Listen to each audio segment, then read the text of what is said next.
especially flying. Fucking Rocket Man. Bags packed. Got his shit ready. Just like us.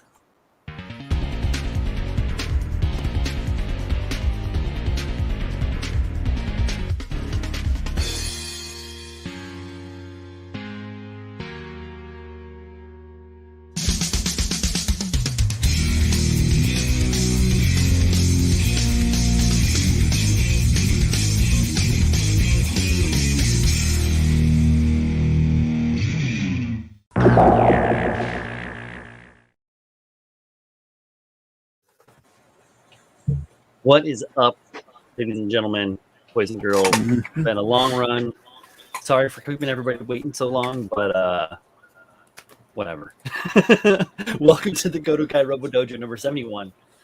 I am Brian, the Bro Builder, and with me this evening is the one, the only Guy.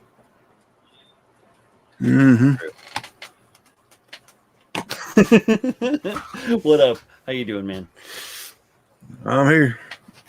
I know we already said what up and how we're doing already, so it's like I'm feeling run down, ladies and gentlemen, or gentlemen and gentlemen out there.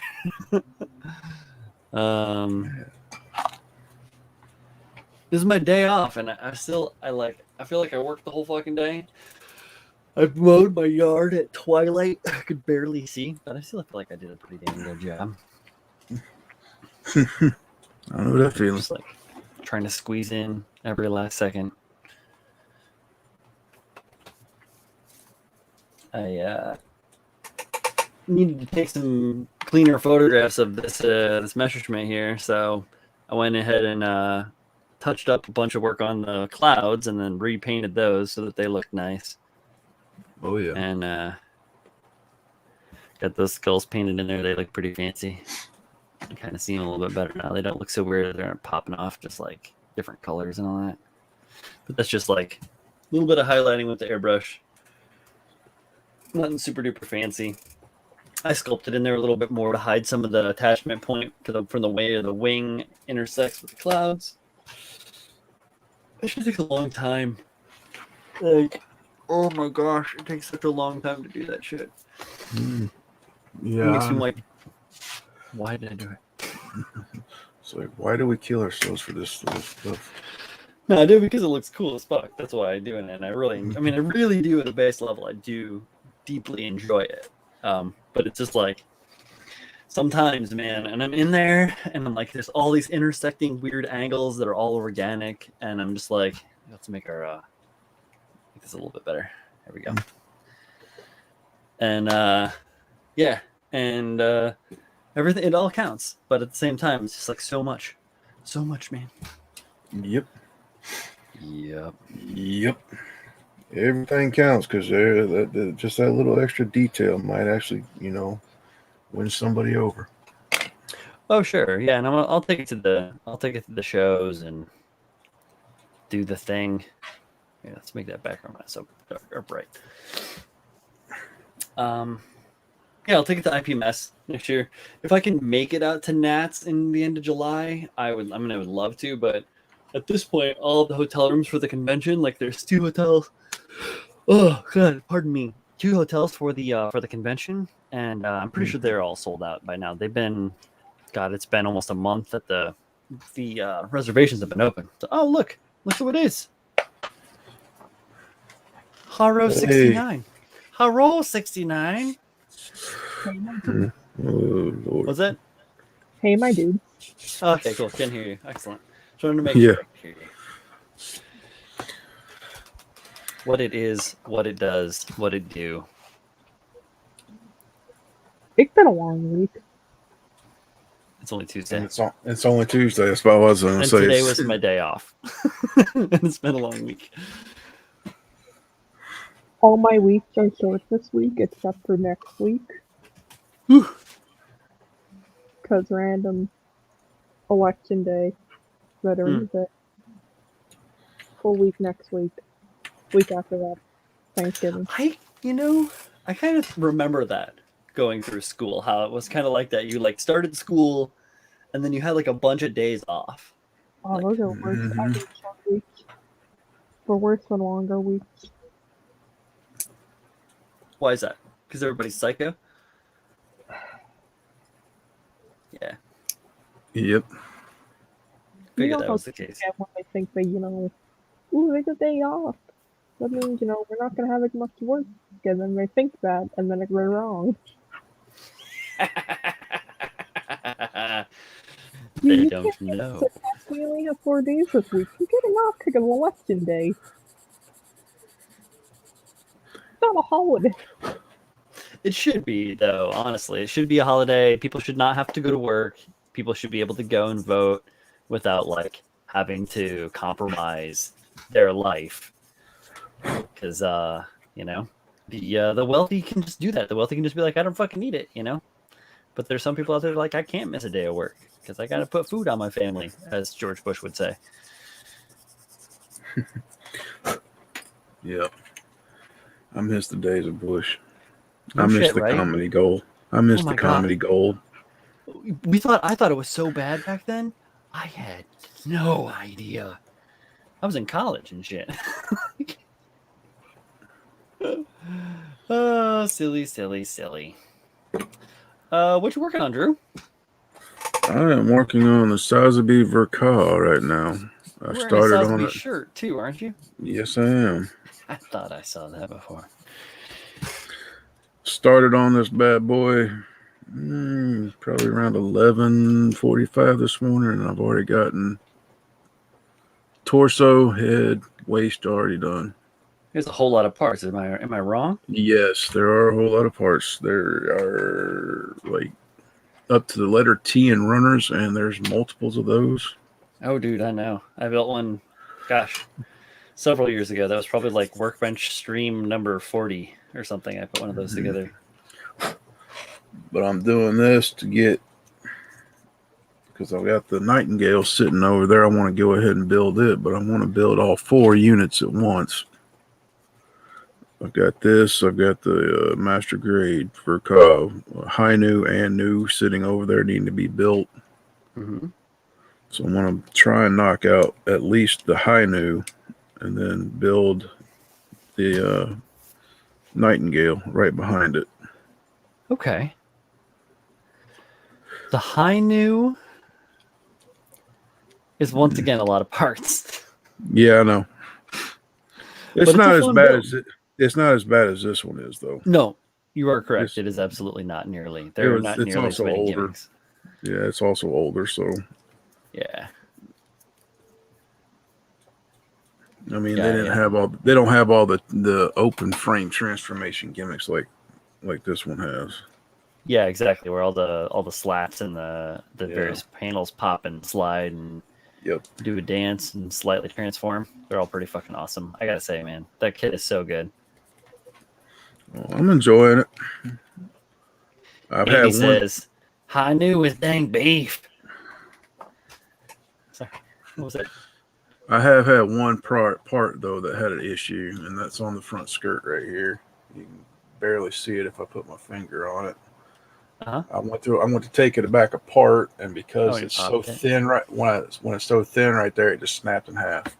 Yep. I was like, "Damn it! Here we go. Here goes all the issues with it." And Oh, dude, yeah. Yeah, I've got one to the one that I have. I am going to do the Anchor at 2.0 conversion for it.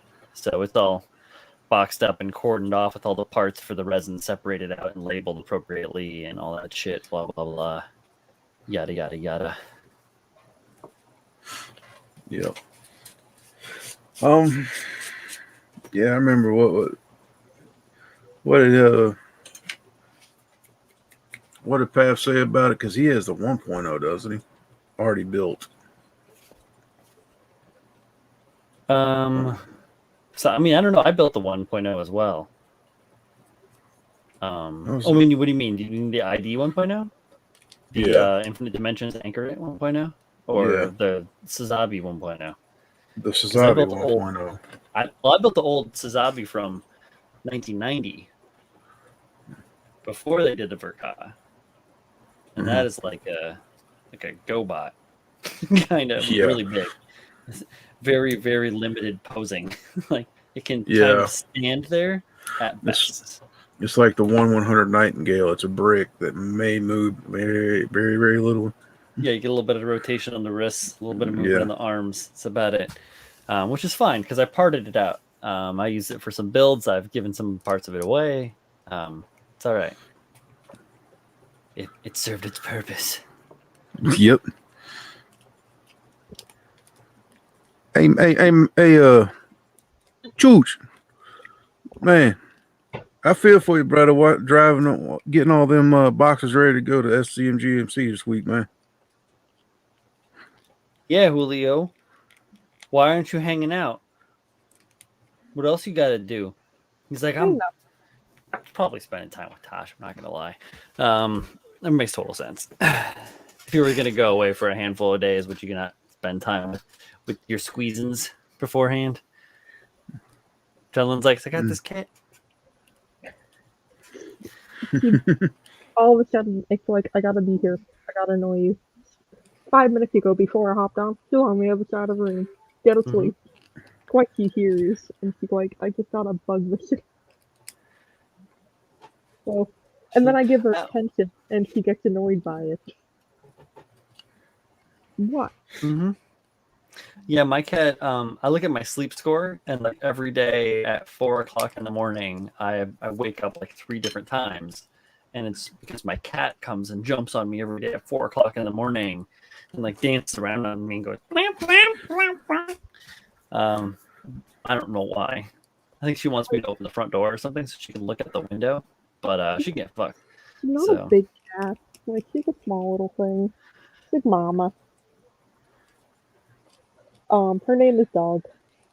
Dog. Cat named Dog. And we have a cat named Cat, but he doesn't come out in the living room because he doesn't like the dog. I knew a cat named Kitty once. Well, technically a cat or deputy Catterson, depending on his behavior. He gets demoted sometimes. Gotcha. But I'm working on one of my interesting little horrors. Oh yeah, you had the Mosh Podge out, the magic Mosh Podge out. I saw. Yeah, if people would refer it as Mod Podge, that'd be great. Questionable horror. Yeah. Believe it or not, I am working on stuff. I haven't been posting a lot. I broke my nippers today. Well, yesterday, last night. I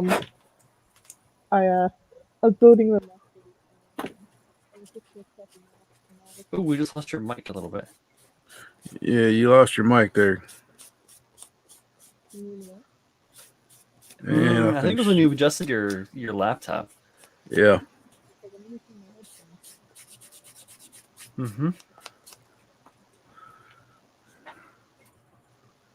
I don't know either. I don't know. Maybe I can boost you. Hold on. What about now? No, I cranked you up to like super duper loud even. We did a Spinal Tap on you. We cranked you to 11. It's true. I cranked it to 190. Oh no. You were in the middle of story time too.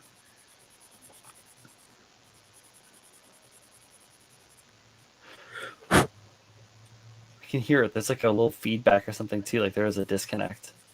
Yeah, there's a disconnect of some kind. Because you can wait. Say something. Well, I don't have the feedback anymore. Justin Thunderliger says you might have your mic covered, but she's using her headphones for the mic, so she shouldn't.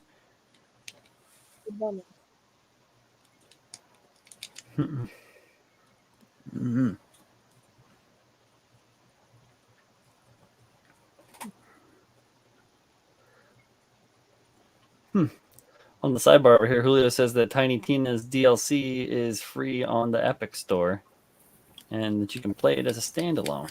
Can you hear me now? Yes, Oh, yeah. super duper loud and clear, louder than before by far. I had to switch to the computer mic. Oh, Oh, that's a little that's all better. right. Can you still hear us through your headphones? Yeah, Okay, I cool. just Well, you're I don't like picking up all the around oh noise, background. Yeah, which again bad because Will was asleep right now. right. Is that right? That's wonderful.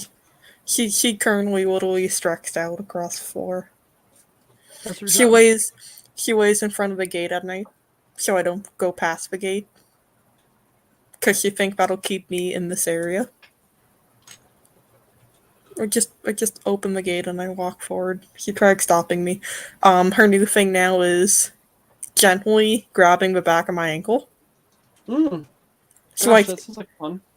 it's not a bad like it's not hurting or anything, but shepherds are hurting dogs. Oh yeah. She's So just nipping at- she just like it's not even nipping. It'll just a grab and gentle hold until I either come back or I look at her and I'm like, bud, and she'll let go, and then I have to go. Her new thing now is trying to keep Doggy Dog in the living room. Cause they become buddies. But she doesn't like it when Doggy Dog go down the hallway because she's not allowed to yet because she doesn't know how to stay out of the cat box. Ah. Snack bar. Gross. She goes back for cat food. But then Huh. but just That's straight not to where the the cat good box. stuff is. Yeah, he needs a little processing. Before it's good. I Oh don't my know if you can goodness. hear her now, but she's having a puppy dream and she's whining. I can, just very slightly. Barely, slightly, yes. She has her Uh, little leg going. Julius But, Dembski stopped in about 5 minutes ago and said that he was late and that we could start now. Well, he didn't know that we were late by more than a half hour. So Yeah. Mhm. back to the Haros. Talk to me about your Mod Podge, your questionable Haro. It looks like questionable body fluids. But I don't know what I'm gonna quite do to this one just yet. I think I'm gonna try stacking it as much as I can, just to see how high I can get the little dots. Cause it is resin to some extent, I believe. I don't know. Well, it's like Not a PVA glue. glue almost, right? Yeah, Yeah. it's resin-like. It has the firmness of the resin, but it only takes like 3 hours to set, and you don't have to mix anything. But I got the messer going, and back to top secret project, just because certain people are on my social media platforms. But I'm working on the unicorn, and that's been a blast. I got one leg done. I just got to get the other leg primed, painted, and then the base and the weapons, and then I'm done. I'm done. And it'll be a year in January 10th. Oh, So I think I can wrap this up under a year. under a year. There you go. I didn't think I'd make it this. It could be like me and my little master grade GM project that I've been working on for almost 2 years now. Shopping Twin Towers. Tabs need to work on it. Shopping. Yo, what about my what the fuck is it? The Sentinel? I've been working on the Sentinel for a long fucking time. That thing's in like 9 boxes because it's so damn big. See my little GM project I've been working on for almost 2 years. This is as far as I've gotten. It's as far as I've gotten on it. I know it's been a year. What had it been a year since we did the horse off? The horse off? The war, Yeah, build. it definitely is. I still need to work on that. I had an idea for that. I'm gonna take the claw plating off, and then I'm gonna do a cast iron steel texture on the armor. Okay, cool. Like what Joel does. I've been watching some of his old hobby videos. I summon tabs. Someone Pabs in the comments. Hi, Pabs. Oh, he's around. He's just not feeling super well. Yeah. Hope you feel better, bud. It's been Yeah, man. it's been a rough week with like just feeling like shit. I feel like everybody I know just feel like crap this week. Just one of those weeks. Yeah. I was Oh, he rough. does have a picture of the Twin Towers on the chat. Oh, did he put one up? Yeah, He posted it. Must have posted it in the dojo chat. yeah. Just now. I very much like that green, Pabs. Like beautiful. It is a nice. It's like a nice Kelly green. Pabs never fails to disappoint. Well, never fails to not disappoint. I can't speak today. Yeah, no, that isn't. That's not what you're meant to say. I'm sure. Habs never fails to disappoint. I can't speak today. I looked at my kids and I'm like, I looked at one of the kids I've been with like for 2 years now, and I'm looking. I'm like, why did I suddenly forget your name today? I'm like, you with the hoodie. Come here. Uh-oh. Habs says he's been here. He's been here. Just waiting for me to Just been come. waiting. I heard she talking shit. Waiting for a builder like you to come into his life. To come into his life. I don't know if that's a blessing or a curse. What else have I been working on? I've been getting the stuff to work on dioramas. Because I'm building a barn. I found a scale model barn that I liked, but it was $97, and I'm like, I'm not paying for this. Yeah, you said you were scratch building one, right? Have you seen? Yeah. Do you watch Uncle Night Shift, right? Martin Kovac. I think so. It sounds familiar. He very recently built a barn out of, like, essentially just foam and balsa wood. Very simple. Yeah. Cool shit. If you haven't seen it, check it out. Because Martin Kovac, Uncle Night Shift. Mm-hmm. for GraniteCon next year, I'm gonna take some Haros and then I'm gonna try and do a diorama, Mm-hmm. which is the barn, the cows, and the UFO. Yeah, I saw it. How big is that? It's pretty big, right? I don't know. I think it's supposed to maybe like this big. I don't About think that? it's very much because it was $10 kit. I don't Oh, think okay. it's gonna be like Right. super big or at least Right, very 'cause- detailed. Because I have like a Hyundai 2, like 1 to 72nd scale from like Viking, I think it is, models, or yeah, and it is 16 inches across. It is huge. Yeah, it's not that big. Hold on, let me see if I can find it. Yeah, who's the maker? I don't remember.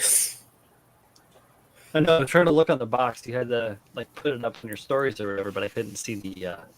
I like watched that story like 3 times. Trying to It's see 172nd by Pegasus Hobbies. Oh, Pegasus. Yeah, they're Yeah. good. Pegasus. Yeah, they're good. So I can't imagine it's super big. 172nd scale. Yeah. It's gonna be decent size. It ain't gonna be huge though. So maybe what I think I'll do is like I'll build maybe like the front half of the barn. Mhm. So I don't have to do like a full size barn. Yeah. And then just like keep the cows because I want to like custom it a little for a top metal dome to be clear. So I can put Sure. a cow on the inside. Nice. Because I just What want it can to I do? be UFO cows abducting Earth cows. All right, so it's not the Hyundai view. It's this one. Ooh, you got it for a good deal. Mhm. It's being sold on Amazon for $30. Yeah. Oh, I got it at the end of the convention.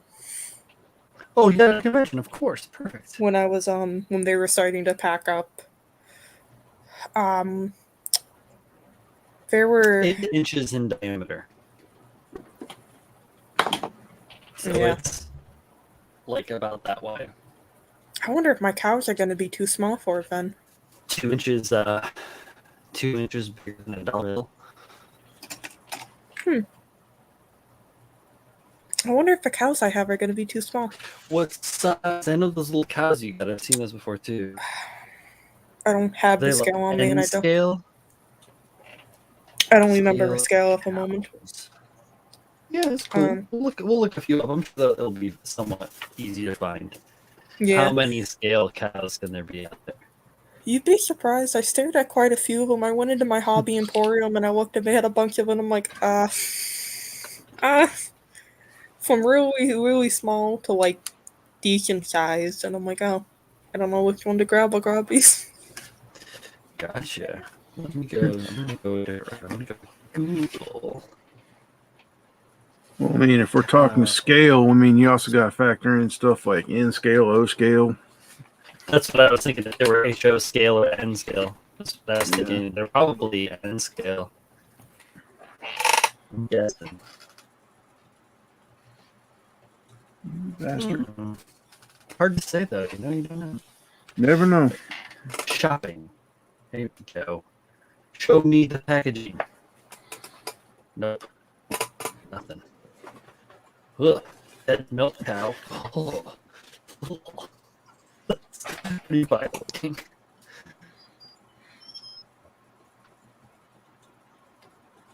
Where are the cows? Show me the cows. Oh shit.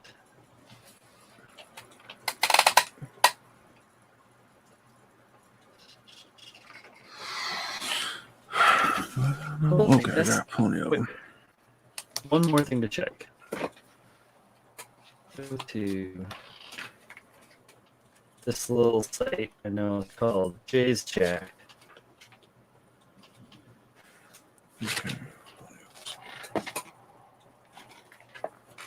It's gone. The story is gone, John. So they're from a company called Scenic Accents. Thank you. HO scale. HO Yep. scale. That's what I was thinking. And HO scale is, if I'm not mistaken, like 1/87th. Is that right? Yeah.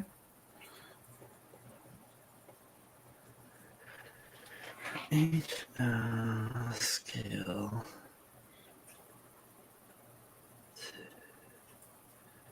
That sounds exactly right for HO. I could be wrong. Yeah, 1/87. Yeah, that's HO. So I have some. I've got a bunch of figures. Like this gentleman right here is HO scale, and this gentleman right next to him is 1/100 scale. So you can see that there is a little bit of a height difference. They're both, they didn't have bases. Like this is a bandit figure, and then this is one I got from Railroad Scenery lot, right? So they might not be. If anything, they would be too small. They'd be dwarf cows. Maybe I'll just make it a bigger UFO ship. Sure. Well, Cause like I got inspiration because I was watching Men in Black. And the Egger scene. I'm like, what if I do something like that? I think it's a great idea. But then I got the joking idea, what if it's just cows abducting other cows? Yeah. I think I'll have like the diorama of the barn, then like a little bit of a cow pasture and like crops. And then like see if I can do like a little scale model crop field with like a crop circle that just says cows or moo. I don't know how I do that, but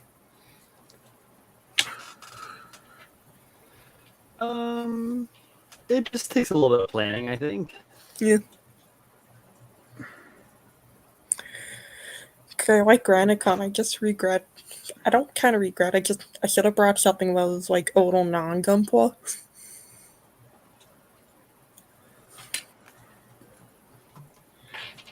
My stream is trash right now. Like my feed. Honestly, I thought it was my internet for a second. Nope, it's me. It happens every night at every stream, like right around now. Did you turn For the whatever Xbox reason. off? Yeah, it wasn't running on anything though, it was just running. So, and Colleen's isn't running in the other room either. There's no reason. It's just like we get throttled at like 10 o'clock for whatever reason. I've noticed my my internet does it around 11.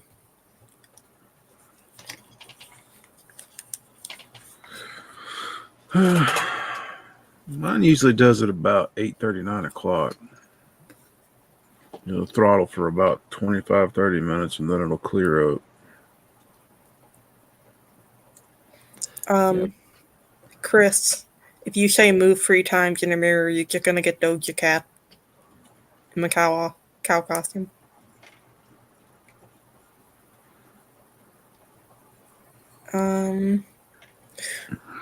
Chris also asked, so I know you guys probably have to do this, but what is your polite way of telling somebody no when they ask you to make a model for them?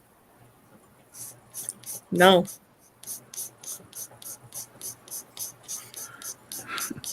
I just show them my backlog and I say, "You see this? Do you think I got time for it?" I try to work with people if I can. I'm very lucky that if you can even hear this, I've been lucky that a lot of people that I've gone to work with have been really understanding of my crazy schedules. Like I'm working on a project with Julius Dembski for a while now. It's been more than a year that I've been sitting on his work, and I haven't been able to progress on it because of life events and stuff. We're getting there, and I'm grateful for his understanding. But like when it comes to that, like, can I make someone the flea from like nothing or something along those lines? It's like I can't commit that. That's like a full-time job. Oh, Yep. my abysmal internet. Oh fuck. I'm just gonna do this. F in the cat. Yeah. Brandon, it ain't Julio. Julio is on his way out to Cali.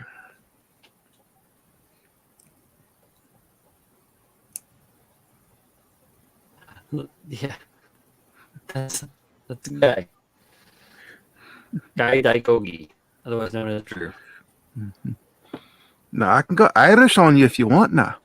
It's just up to you.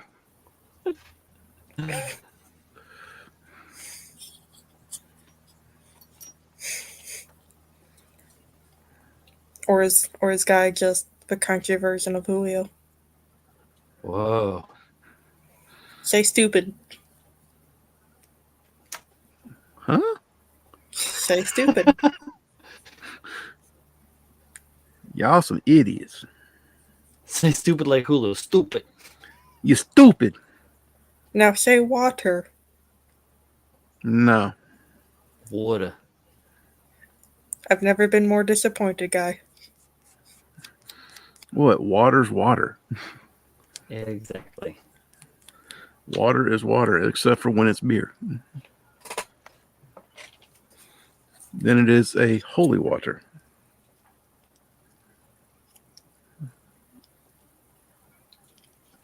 Or should I say mead? Look, it's not always about you.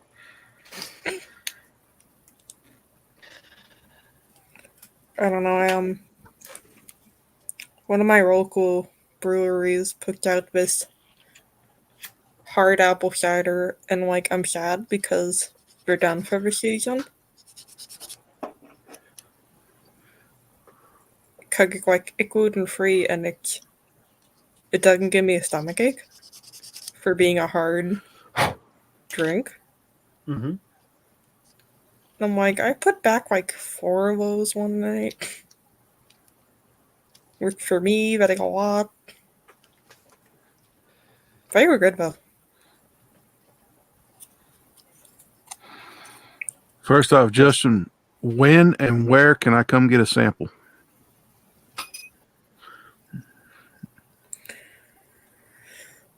I remember me and my brothers tried making mead before. And like it started out being in like their bedroom closet, and then like we had to move it to the kitchen closet in hopes that like my mom wouldn't notice. Excuse me. And how'd it go? She noticed. Ah. As to be expected. I mean, it failed anyways, but whatever came out of it was ungodly. We did make a good dandelion wine, though. Nice. Mm.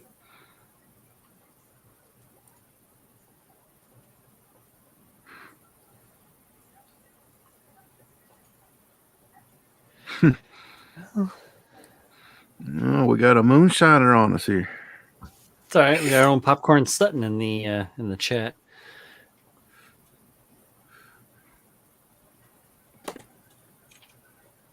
I'm figuring I could probably find moonshine somewhere in New Hampshire. Oh yeah, I have moonshine here at yeah. the spot. You can get it out here in Jersey. There we Yep. go. Yeah, you can get moonshine pretty much anywhere now. It's not going to be the stuff they grow that they make like they make down here in the Tennessee foothills, but it's still moonshine. Yeah. On a base level, it's still grain alcohol and you know, whatever. They used to make that stuff. I look pretty clear right now, don't I? Like decent. Oh Yeah, yeah, you look a lot better. Okay. Yeah. When everything hit the fan there, I was like my upload speed was 0.09 megs. So 9 megs. So 9 out of 10 megs? 0.09. 9 hundredths of a meg. Not even 9/10. Brian, you know it I would be don't 9/10. understand Not math. 900ths. 9/10. 9/10. You know I don't. You know I don't understand math. It's all right. I'm finally getting a hang of finger counting.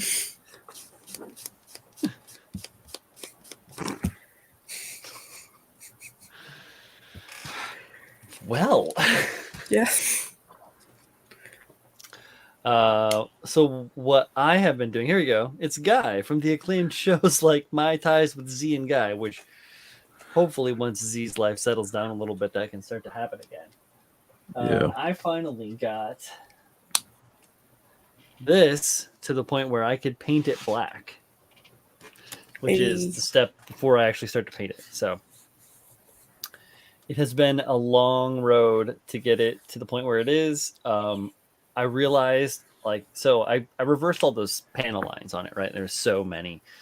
And it looks, pretty freaking good, for what it's worth.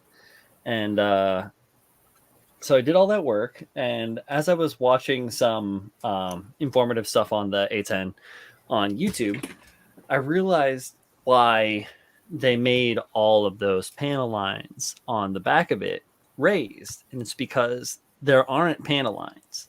You can't tell that there's panels there, save for the fact that it is literally peppered in rivets. So those raised lines are literally rivet lines, and they stand out like this far off the face of that plane because it's just like a drag heavy plane. It's ridiculous how much like drag there is on the plane.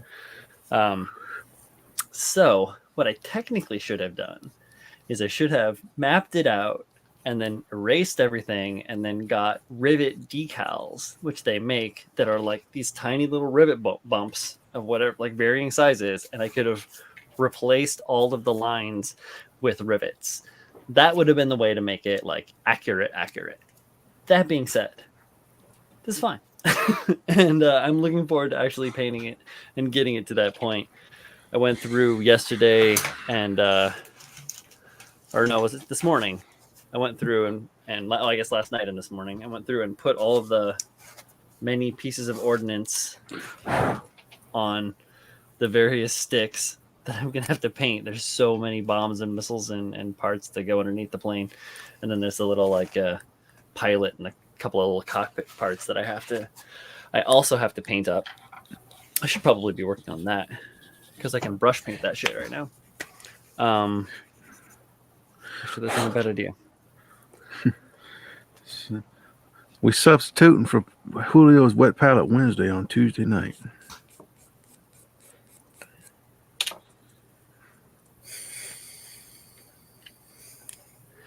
I didn't know it was a red door. I missed that. What? There was a red door, and then it was painted black. Oh, there you go. Sorry. Julius Dempsey says, why the black base coat? I started painting my models black basically right away. The reason that I do that, and it's got like gray primer all over underneath it, and that's how I checked the lines and filled everything in. And then I painted on the bottom of it. I actually painted black primer to make sure that the black was extra opaque, and then I painted it with I always use acrylics. I'm using Mission Model paints mixed with a proper ratio of thinner flow improver and retarder to help the paint lie flat and smooth out. It takes longer to dry, but you get a smoother finish with it, which is really what I'm looking for here.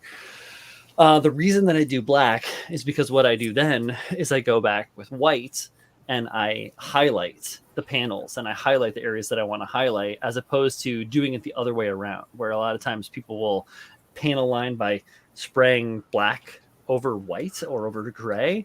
And I always feel like you lose a lot in gradient unless you like have an incredibly like smooth touch with your panel line chasing. For me, it's just easier to pre-highlight than it is to pre-shade.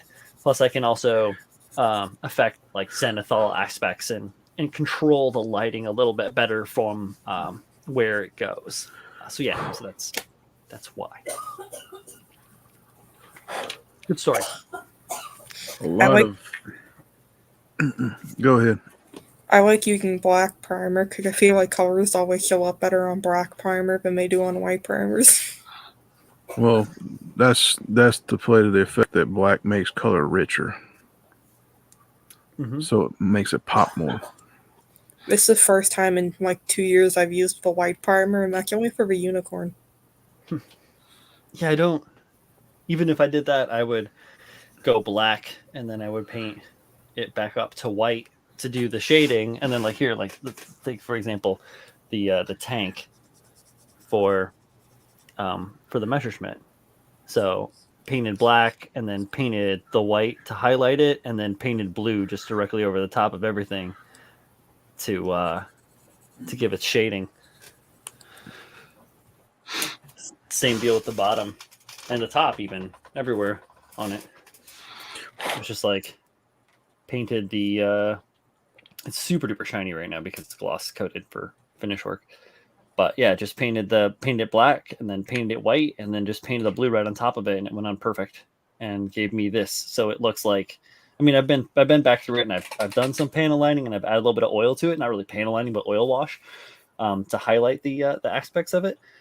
But yeah, the shading and tonal work, it looked like it was panel washed before it was even panel washed because of the subtlety of the pre-highlight and then the color tone that went over the top. Oh, Andy's Hobby Headquarters does his tanks that way. I didn't know that. Yeah. I love his videos. Yeah, So I just started does, watching them like after the most recent Nats. I just started watching some of this stuff. He's the reason why I built a tank in the first place. Cool. Scale Model Aircraft likes to the guy, I forget his real name. I think it's Dukas or Dulik or something like that. He always paints all of his aircraft models in black. Yeah, a lot of people do. Yeah, Luftrum 72 does, Chris. Yep. And then Sprue Cutters, Matt does as well. Yeah. A lot of people do. It's just it's just a different way of doing it. Heck, even Uncle Night Shift does it occasionally with his tanks.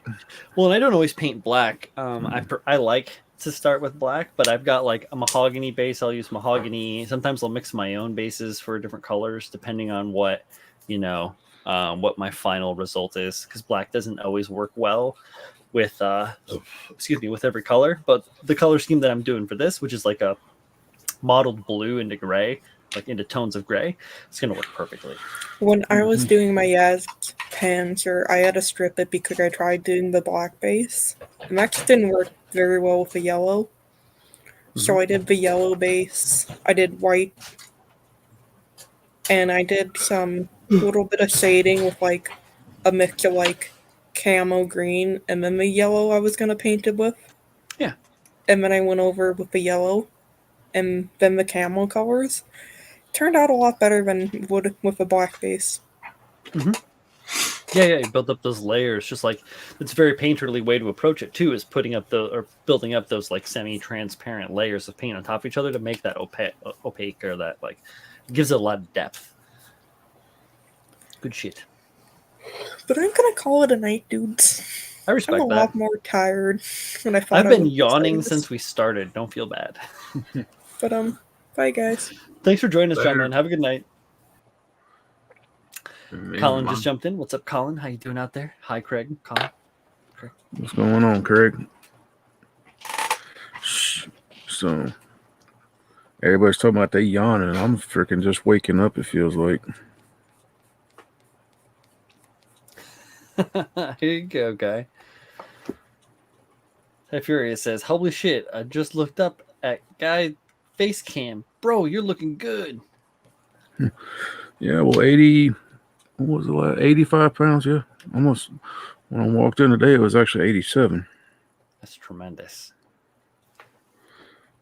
That photo I sent in the group chat, though, yeah, that's a shocker to me. I wasn't expecting to be that far shrunk. Looked like I went through like a wool sweater through the damn washing machine and dryer. It looks like you took off a heavy winter coat. Shrank. Gosh, came in wearing George Costanza's puffy coat, and he took it off. Here he is. Yep. Oh, Costanza.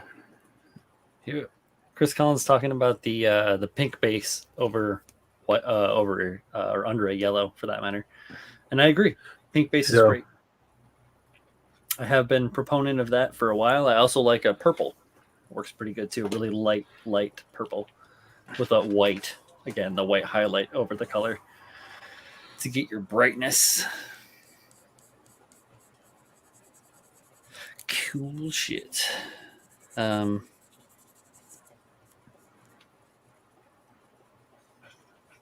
Yeah, so my next step on this thing is to spend a lot of time with the airbrush running.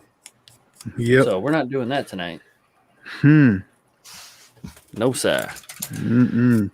Speaking of armor, I have an armor model that's coming in the mail tomorrow. Pretty cool. I haven't gotten one of these. I don't own a lot of armor kits. I own just one. The M16 MGMC Meat Chopper half track. Yeah. Which is pretty righteous. It's on the it's the M3 or M4 chassis, then half tracked it. But I've got a border models coming in the mail tomorrow. The Leopard main battle tank, the German battle tank, coming in pretty hype. It's more modern than some stuff, and it's gonna be my first like full like armor model. And Border's pretty cool model company. They're out of China. They've got a lot of interesting things. They're like right on par with like apparently with like some wingnut wings. Pabs over here. Pabs flexing there. Yeah, you haven't painted white, so you've painted a silver base coat under it first. I have done that.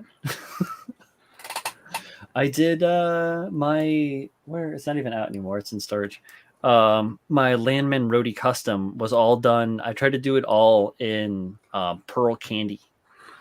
So the orange on it is an orange pearl candy coat, and the white on it is a white pearl candy over chrome. So it's insane. That was nuts.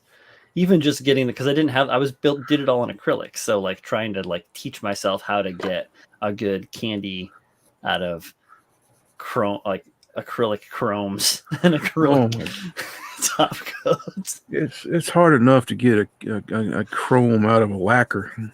Yeah, I can't imagine what it's like getting it out of a freaking acrylic. It worked okay. We'll say it worked okay. The colors ended up looking pretty good. The whole model looked really cool. It's very interesting, and it was very, very shaded. And I did a lot of oil rendering on it because that's what I was doing at the time. Was a lot of OPR, and yeah, no complaints. A lot of Uncle Night shift work there. Not that one, I bet. Oh, Mike Rinaldi. Yeah, a lot of Mike Rinaldi work there.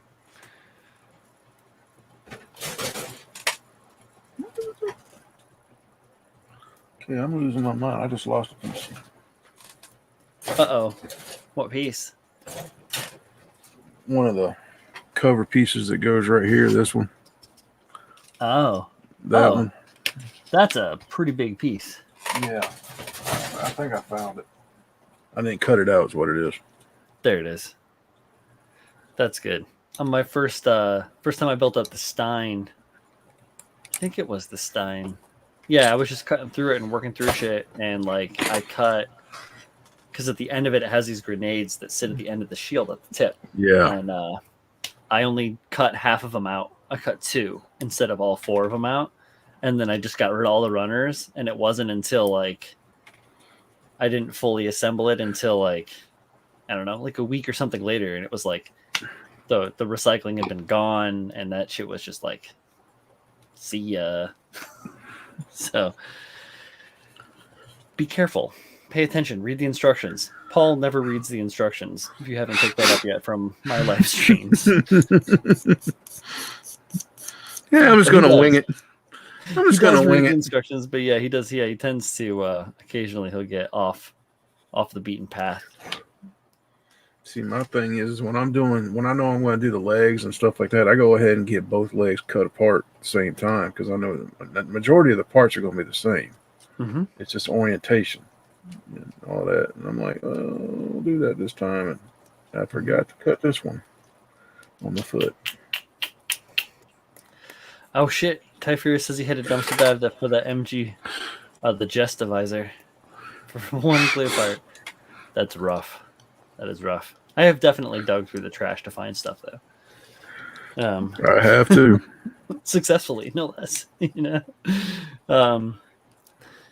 Back when the original, what is it? The Extreme Blast, or not Extreme Blast, but the Full Burst, the original Destiny, the original P Bandai stuff came out. I remember that it came with the wing effects kits for the kit. My dumb ass threw them away. I didn't realize it. Oh no! Mm-hmm. Oh, that's sad. F. Oh man, I remember what I was going to say, and then I forgot it again. It's just not that important. Oh, I remember what it was. It was about the Jesta. My Jesta that I got was a donor kit, like a gift. A friend of mine I had given him a Gunpla kit, and then he went out to the store and bought one for himself and then one for his girlfriend, and just for them to put together, like 3D robot puzzles or whatever, So they started doing it, and he like blazed through his. He got like the heavy arms, the Endless Waltz heavy arms, and she got the Master Grade Jesta. And so she got through like the head and most of the torso and like kind of some of the arms a little bit, but then there was a couple broken parts, there were some missing parts. I had to take everything down to the very inside, take everything down to the core apart, all the core apart, everything, because there was just like nubs buried inside. Just everything was all nubs everywhere. So Sort of like this Master Grade Cubelay I bought off eBay for like $35 the other week. I was in. I asked the guy, I said, "Got any glue in it? Do I need to know about it?" He's like, "No, it's not glued together." Well, now I know why. It's nub central. They ain't clean up none right, of those. it's all just like weirdly fit apart and like There are parts that are supposed to be flush that ain't flush. I'm like, God dang, dude, what did you do? so much stuff. Yeah, or you get like weird stress marks on the plastic from stuff trying to be squeezed together when there's like something in the way. Yeah. It's all good though. I went through and fixed it up. It's perfect now. Save for that one missing. It's missing like one plate on one of the outsides of the arms or something. Like, I think that's it. Not a problem. Great kit though. Fucking love the Jesta. Yeah. I see why Tim loves it so much. It's like Pabs and the Barbatos. Oh shit. No, Pabs is just a glutton for punishment. That's what Pabs is. Hey. Let's not go there. We'll let Pabs. We can berate Pabs when he can defend himself. I'm sorry. I know. Right now, he's just trying to enjoy a quiet evening with the dogs and a wifey. Yeah. Come April, he ain't gonna have no quiet evenings. Exactly.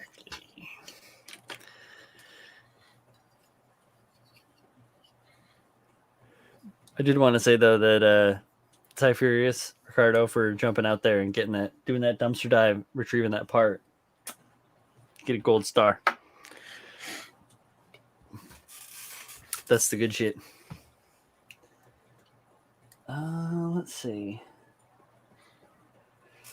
Oh man. So I guess I'll go ahead and say something. So that picture I sent out and you saw, I don't know if you saw it, but it was the little half picture, the line art. Yeah. That is Terry Yantham work. Okay. I had him commissioned to do that. Awesome. That was the first rough draft of it. It is the X1 Kai, or not the X1 Kai, but the X1 Skull Heart from the manga. It's not the same thing as the Master Grade we see or the full cloth. Right.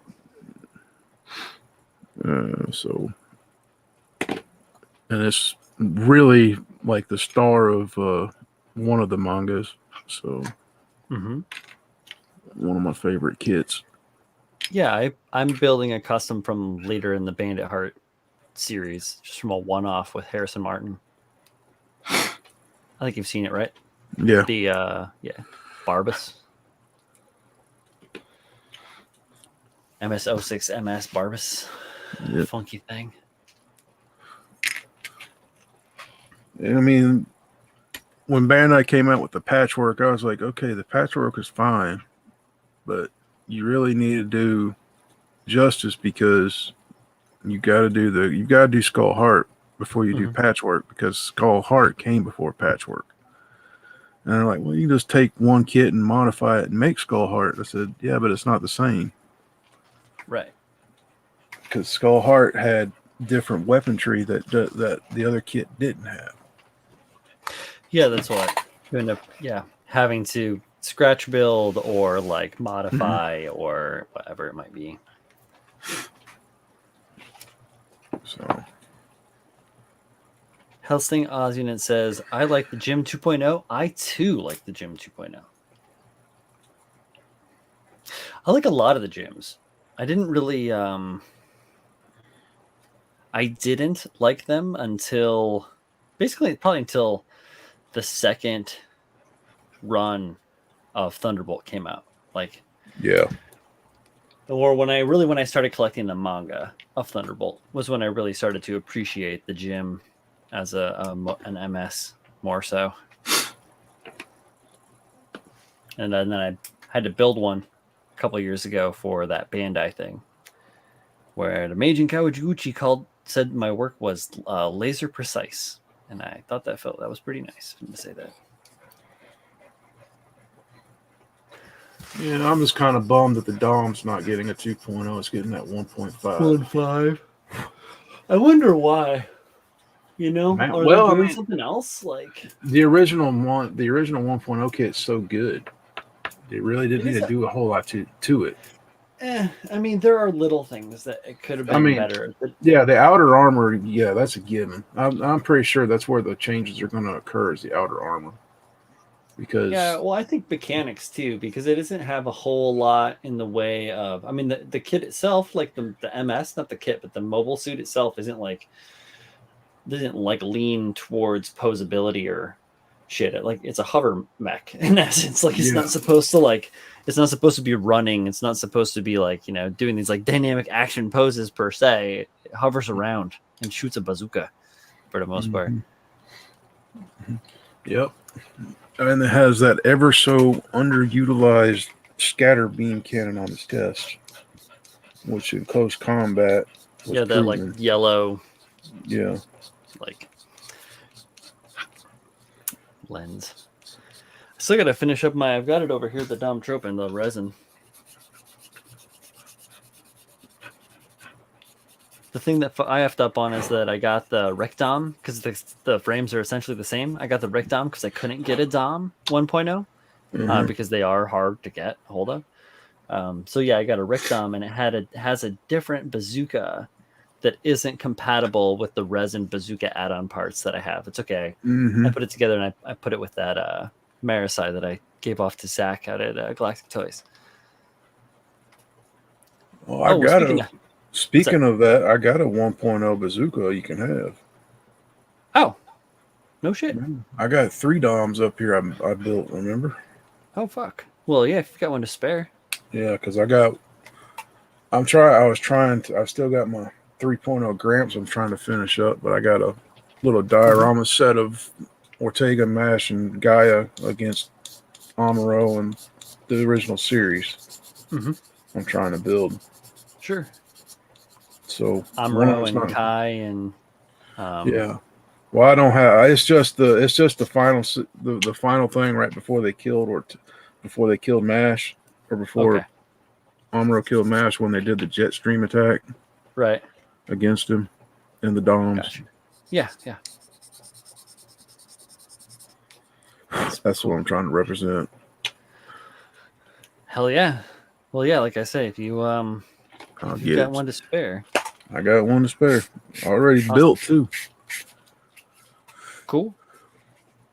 So yeah, I'll get it done and bring it, ship it, get it to you.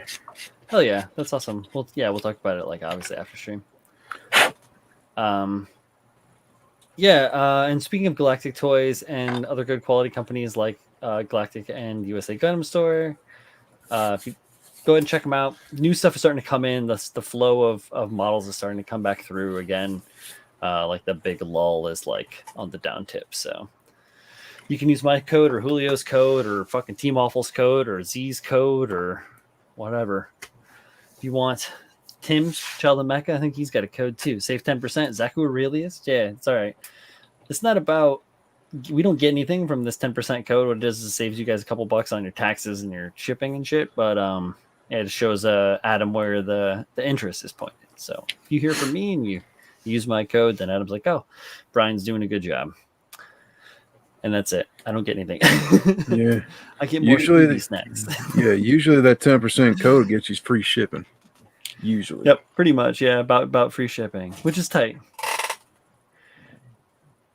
And I still use my code when I buy shit. Because I still buy shit. You gotta support. Let's see. It's Robert Kurtz says it cannibalizes Master Grade Dom Rakuten bazooka for his Re 100 Zakukai Sima Garao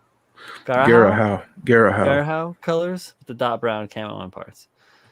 Felt like the bazooka was better balanced with ZK's wonky proportions. Yeah. The Zaku Kai, that's the one from from 8th MS. No, War in the Pocket. God damn it. War in the Pocket, 0080. Yeah, War in the Pocket. Yeah. I knew it. I've been thinking about it. Somebody's building one right now on Instagram and doing a bunch of additions. They added 28 millimeters to the height overall so far. God. Totally changes the whole proportions of the model and gives it so much more dynamicism. Going good stuff, though. I built one of those on a cruise ship. when I was on vacation, sitting at the bar, I built one of those. It was awesome. By the end of it, I had a bunch of people like talking to me about it and shit. It was pretty funny. Pretty funny. Yeah, seamless some Stardust memory. The maiden of the mayfly of space.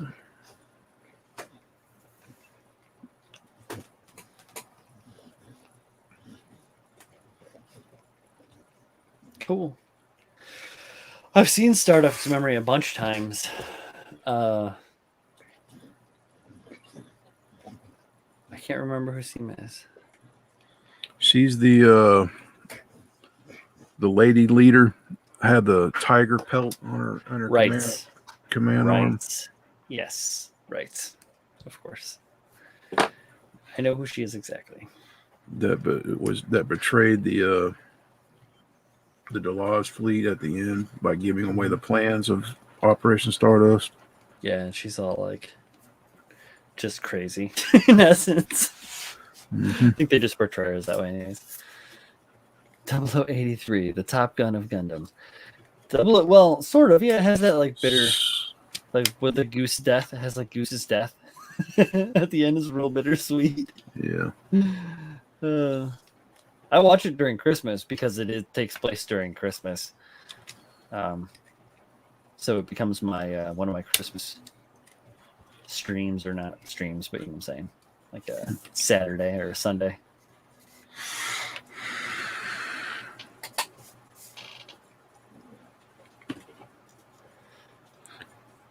Gelgoog Marine had that purple/tan colorway. Oh, I'm familiar with that one. That looks really cool. I wish we'd get more fucking Gelgoogs on the market, eh? Come on, Bandai.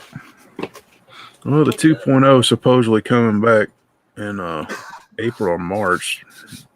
So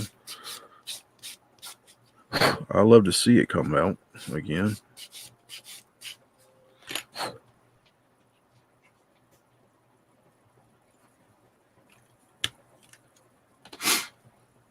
Then we got of course.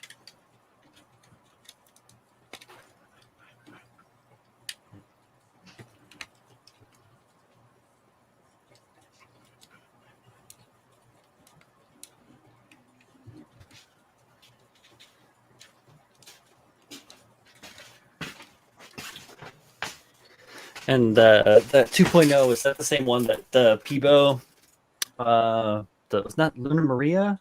No, who was it? The blue one that had the cool, the weird rocket launcher or whatever? Oh, Uma Lightning. Uma Lightning, thank you. Yes, she had they had a 2.0 of her. Yeah, the Luna Maria is the Zaku Warrior. Yeah. Here it is. Uma Lightning Lightning's had fire. There you go. See, Uma Lightning's fire. There it is. Just on time. Uma Lightning. Johnny Ridden had a Gelgoog 2.0. Or no, Yeah. he didn't. His was the Gelgoog Cannon, He did. which is an old kit. Yeah, I've got it. I think in this book here. Where are they? Here we go. Shin Matsunaga had a 2.0 made P Bandai. This is the, Of course, MSVs. Of course, I have Annabelle Gato. I have Annabelle Gato's 2.0 sitting over here built. You got your Johnny Riddens right here. With your Gelgoogs and your Zakus. Mm-hmm. I need more high mobility Zakus in my collection. I only have one right now.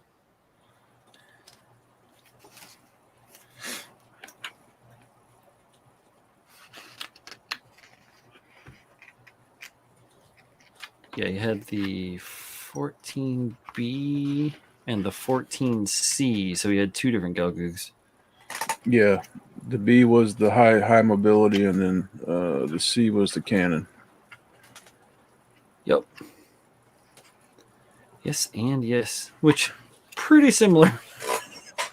Pretty similar suits. They just got different backpacks and different pauldrons. Or not pauldrons, Mm-hmm. but arm guards. Yep. Ooh, that's sick. I love that little like short bazooka that he's got with that.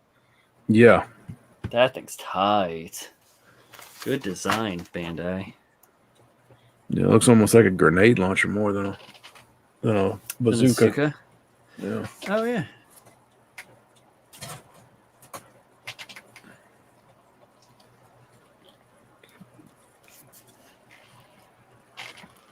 There's a whole huge section on here. Oh, Gabby Hazard Zaku. Yeah. Black and that like burnt orange. Oh, so nice. I've got a high mobility A1 R1A, sorry, that I want to do up in those customs. But once again, I need more of them in my backlog. I only got the one. Oh, that's the problem with having such an expansive backlog. I just went through that recently because I was selecting out some kits I needed to send out to some friends. One of them is going over here to this man, Chris Collins, and another one's going out to this kid, Mark, in the Philippines, which is going to cost me a whole lot to send. But yeah, going through, I have like everything's written down on pages, and I'm going through all the pages, and I'm just like, I have ideas and plans for everything that I've owned so far. It's insane. Well, it's just like that Barbatos Taurus I got that I finally found when I went to like 5 different targets. You're five. Five different target visits. You know, I sat there and said, I want to turn this thing into Final Fantasy VIII's version of Omega Weapon, and then I realized that's going to be a challenge. Sure. It's Omega Weapon. I mean, Nobody said that you had to do it today. Yeah. I'm always taking on new challenges and trying to finish up the Shelf Queens. They're I got a few of them that are staring me right in the kisser right now, and I got cool shit on the way, and I'm building a model for somebody. Like they're paying me to build them a model, so I'm gonna have to do that, but I'm gonna enjoy it too, which is weird to me. I don't know. Now, you want to talk about something that's cool? It's sitting right up there in my backlog above my head, and that's Dozel Zabi's Rick Dom. Oh, is that the green one? That's the green one that's got all that gold. All the gold? Gold on it. Yes. So nice. That one is nice. Yes, sir. That is fucking Sex Factory, is what that one is. Is that one in here? I don't think so. Because I've got the Zaku 2 book. Mm-hmm. And then I've got that Mobile Suit Ace Pilots variants book. I think this is just the base variants. It doesn't have any like aces really. It has a little bit. Shin Matsunaga, Johnny Ridden custom, and obviously that guy Char. Mm-hmm. But they don't really have like that. That one is so good though. I love that green and gold combo, and I love the Zaku. Now, I'm pretty sure that Dozel isn't classified as an ace. No, he's just he was commander. Oof, that is so nice. Lido Wolf's Sniper 2. Yeah. Oof, oof. Your gym that you're working on almost kind of has hints of that, but it's probably just because it's a gym. Mm-hmm. Well, see, that's not to the half of it. That's the see, like I got a pair of those high grade 144 scale giant Gatling guns. Mm-hmm. Want to incorporate those into it. So I think that's a fucking phenomenal idea. Yeah. So he's gonna have to. I'm gonna have to reconfigure some of the stuff and make heat sinks now because it's going to be a beam Gatling gun.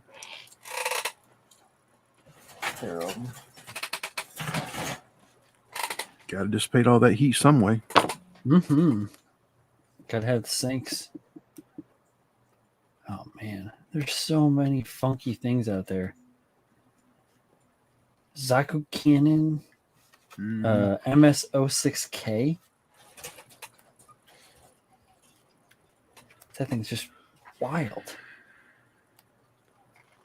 I still say the best animation you'll see of any kind of a Zaku is the Battle of Torrington Base and Unicorn. Especially that sniper Zaku and the dang Dodai just plowing through everything. Mm-hmm. That was pretty dang wicked.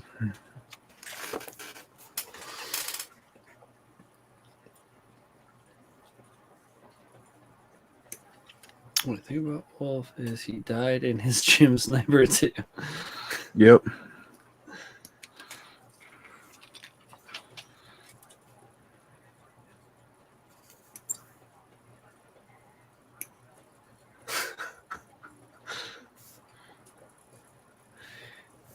Jesus.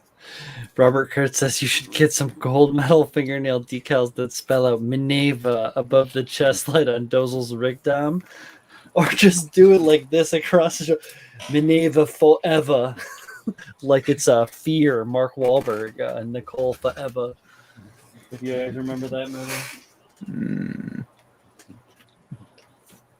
Mark Wahlberg and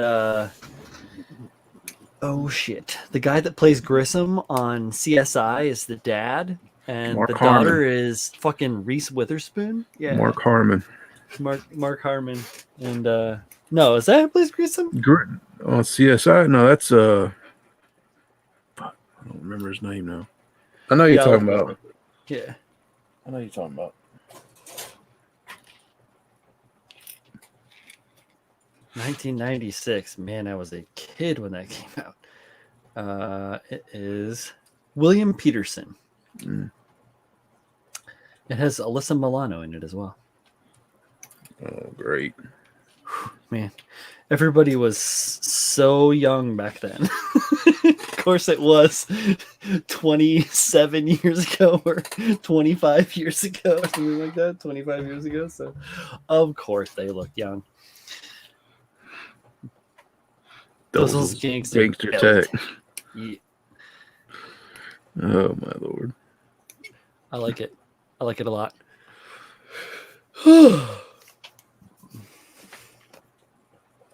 Cool. So, coming up on the end of the month, we've got a bunch of stuff going on. There will be another episode of Critical Builds this season coming out here before the end of the month. Stay tuned for updates on that from Chris Pabs. He's got all the info, or he will be starting to share. We'll all be sharing it, I'm sure. We have got another episode of Built Sideways podcast that comes up not this Friday, but next Friday. That's pretty cool. Coming up. The Model Mania that I'm building this A10 for, that's wrapping up at the end of the month. I mean, I know that it's still the beginning of the month, technically. It's like not even the 10th yet. But it's kind of like things that are going in store. If you guys don't know about it already, you should know. SCGMC is going down here towards the end of the week, over the weekend. And that's the Southern California Gundam competition. Good shit. Yep, Saturday. But there's a bunch of people hanging out. Yeah, they're supposed to have a bunch of panels going on all day too. Yep. Did Angel say they were going to live stream any of them panels? I have no idea. I should ask. But I haven't spoke to fucking Angel or Clem or Freddie or even Tex in person. Like I've spoken to Tex, but I haven't really spoken to her in person in a hot minute. Mm-hmm. So yeah, I don't fucking know what's going on. But you guys can check out thosegundamguys.com and Those Gundam Guys on Instagram. They'll be they're probably on YouTube. If they're going to stream it, they're going to be streaming it there on Those Gundam Guys. Check them out. It's going to be a good time. I wish that I was going to be able to make it this year, but it's just not in the books because this year is already fucking crazy. So yeah, I had planned like to last go. year was. I had planned to go. I had already set the dates aside and everything, and then the union got in the way. Life got in the way. Life finds a way. Because 'Cause I had a freaking LED Mirage I was working on. I'm still got it sitting over there. I'm working on it. But I was gonna that Q-Blade that I bought off eBay. I was gonna utilize it in it. Keep bash it into it. Best laid plans, my friend. Mm-hmm. Just like as soon as I hear that Bandai is actually going to do GBWC, I'll pull the Sentinel back out and totally fuck up my whole situation here with it. Speaking of that, Bandai shutting down the Gundam cafes kind of sucks. I mean, I'm never probably ever going to go into one, but I would love to. I assume that they'll. I think they're going to do something. Or they'll change. It'll go through. It's just another form, another change in the situation. Everything is changing constantly. So, I really wanted one of the coffee mugs from there. Yeah, but I'm a coffee guy, so haven't gotten my chance. Ty, you talk to Angel and them boys a lot. Are they? You should ask them if they're going to have any live streams on those panels that they're doing.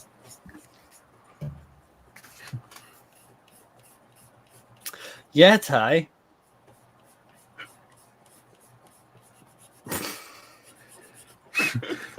He's probably sitting there. He's probably sitting there with his, with his sanding sticks in his hand, or he's over there playing with his $380 waterfall airbrush paint booth. Oh, he's got the Robot Kai waterfall booth. Hell yeah! Yeah, I got my border kit. My leopard is coming from Bella and the fine folks at Robot Kai. So they got a bunch of border models in, which is great. A bunch of cool Panzers, an amazing 1/32 scale Messerschmitt BF 109, similar to the Hasegawa one that I have over here, but like way better. Has photo etch and cool detail like crazy. So Ty says I'll ask Freddie and Meg. Meg might respond back faster, but then I'll say I'll ask Freddie.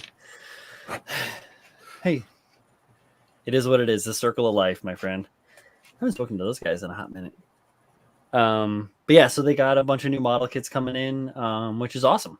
And I really look forward to seeing what this Leopard has in store. I think it's actually going to supersede the build on the half track. So I'll probably end up doing the half track, probably starting it sometime around Christmas time, as opposed to starting it around Thanksgiving, which is fine. Yeah, I saw that they changed up. RoboKai changed up all of his website stuff when I last looked at it. Has he dropped Anchor It? The thing with the Anchor It paints is they were impossible to get a hold of. Like the supply is not there. So they have essentially the same thing, but from a different manufacturer. So the new paints that they're getting in, I believe, are a viable replacement for the Anchor It paints, as far as I know. Yeah, because I noticed even Musajin Hobby over there in Taiwan dropped them. Yeah, you just can't get them. You can't get them. Yeah, it's like.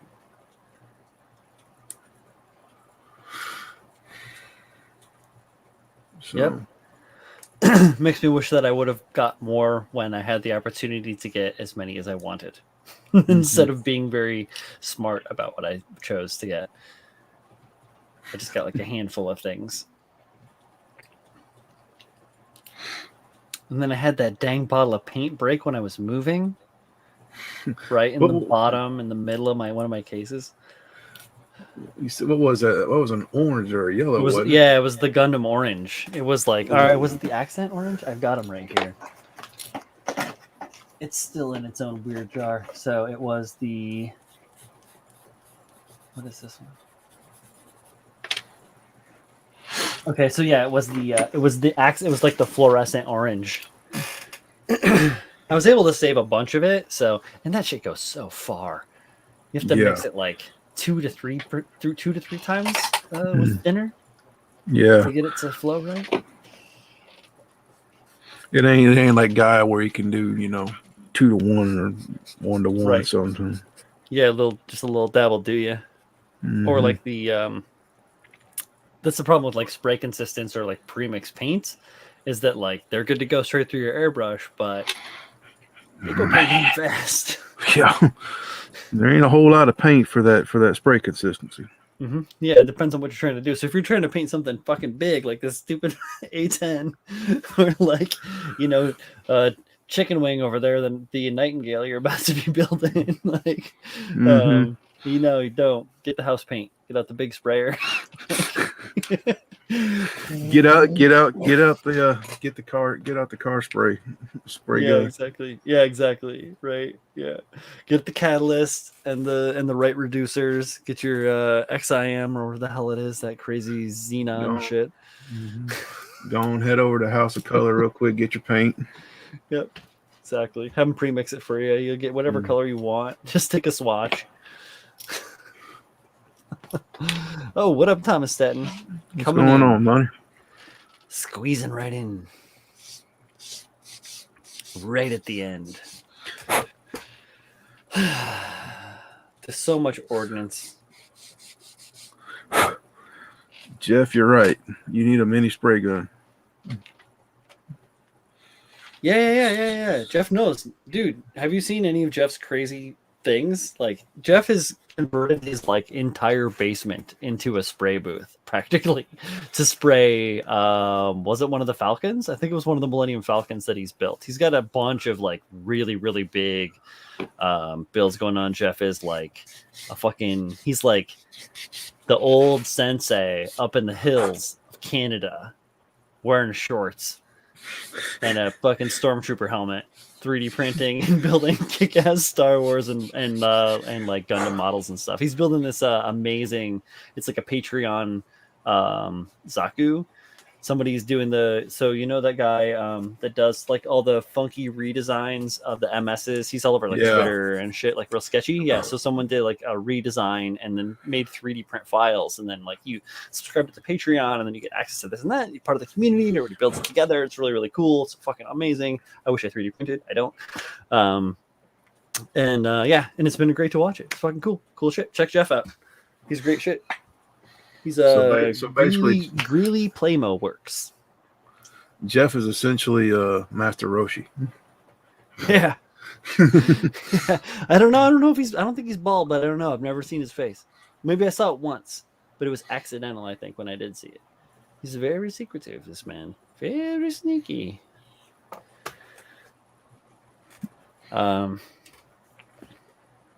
Yeah. So I guess when Thursday stream comes around, I should have that leopard, which is cool. Talk about that a little bit. I should potentially be started doing some color on the A10. Jeff says he's altering the files to make the model posable. Posable. Ooh. It's a 1:60 scale, I think. It's huge. He says I'm super bald. So I hit it on the head. So you are fucking Master Roshi. You are Master Roshi. You wear a turtle shell on your back. Big sunglasses. 1:35 scale? Holy fuck. I was wrong. It is twice as big as I said. Well, I mean, holy fucking cow. Oh, right. I remember because he had the different size of the heads too for it to fit. And the biggest head, like 1:24 scale head, was like most proper, I think. Fucking respect. Huge. Yeah, but that's great. Yeah, super stoked. Jeff is the guy that hooked me up with the Kshatriya, the 1/100 scale Kshatriya that I still have to build. When I have space. That's the thing. I have to be able to have space. As it stands, I'm like, where am I going to put the Messerschmitt when I'm done with it? I gotta get that conversion kit for my Kshatriya out and look it over because I found that one crack in the binder. Sure. Yeah, when Jeff shipped me that Kshatriya from Canada, they went the customs went through it and broke a couple parts on me. So I had to fix one. I had to fix one of the binders right when it came to me, but it was an easy fix. It was pretty straightforward. I was extremely stoked. Yeah, that one, that crack I found was pretty straightforward. It's right there in the top where it's really curved, Mm-hmm. and it's just a straight line crack that goes down. So it's like real easy to fix. I'm just thankful it was that, not not something horizontal. Yeah, mine was they snapped one of the binders, like one of the big shield binders that got like snapped in half. But it was an easy fix. I fixed it years ago when I got it. So all good. Nothing beats that. So my first Calamity, the Breagle that I built, that one, Luca had issues with the casting house, having the cast warping coming from the casting house. So like when I got mine, there were parts that were like splayed. Like one part was normal and this side was like splayed out. So I had to like heat it up and progressively like form it back into place so that it was like in the right shape to get everything to fit. It was crazy, but it was fun, and the build came out really, really well. And can't complain. That's the part of it, man. These garage kits and like higher end, like more extravagant and like limited run stuff require a whole lot more work. Speaking of that, you saw he said he did a small reissue of one of his kits on IG the other day. Oh, I don't remember which one it was. Is it the Schnabel gun? The Schnabel Geist? So. Yeah, because there's a new one. He did one that he I know that he was working on it and adding elements to it. Mm-hmm. Let me see what Luca's doing. I want to see the finished product of this new one he's building. Oh yeah, absolutely. That chicken leg version. Mm-hmm. Yeah, he always honestly Luca always has kind of done reverse joint leg mechas or multi-joint leg mechas. He and I are like two peas in a pod when it comes to that kind of shit. Yep, Schnabelgeist. I was right. I guarantee you, as soon as he dropped that thing saying he had a restock of it, it was gone. Oh yeah, they nabbed up in a second.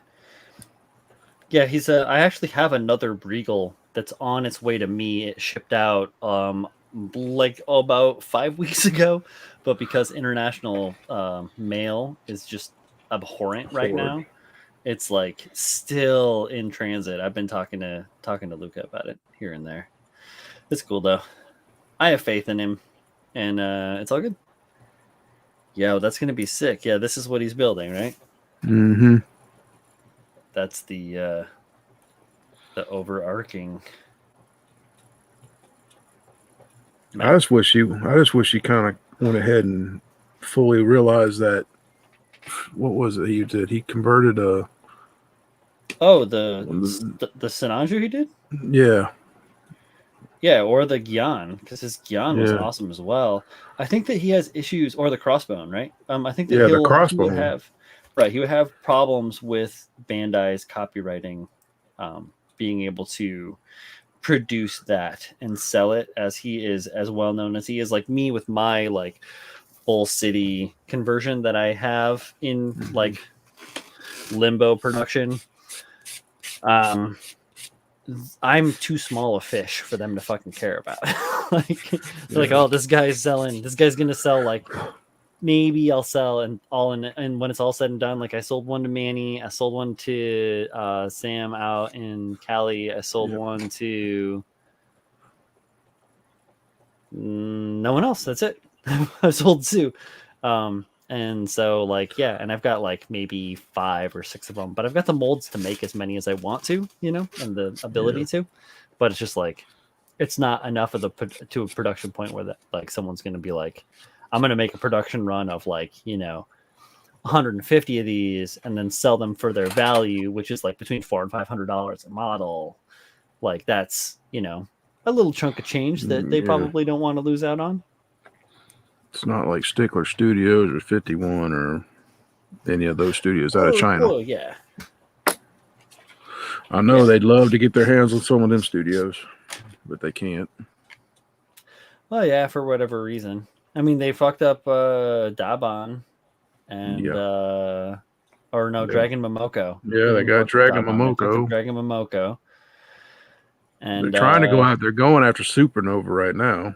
Right. I thought they changed their name so that they couldn't go after him. They called themselves Model Heart, so they couldn't go after him because they were going after Supernova. It's that quick, like, whoop, that's not us. Like, haha, you're speaking of someone else.